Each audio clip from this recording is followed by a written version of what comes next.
सरकार आली, लूट सुरू झाली। लोकांना खोटी आश्वासनं देऊन लोकांशी बेईमानी करून हे सरकार आलेलं आहे।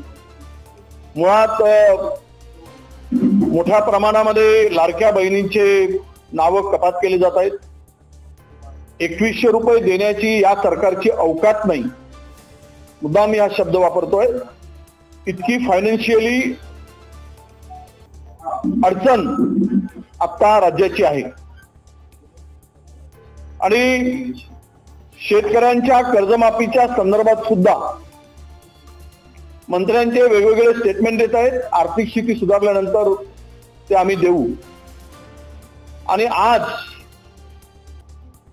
ज्या परिस्थितीमध्ये हे सरकार चाललेलं आहे, मग एसटी भाडे वाढ करतील, लोकांवर भुर्दंड टाकतील, रिक्षाचे भाडे वाढ करतील आणि लोकांना लुटतील।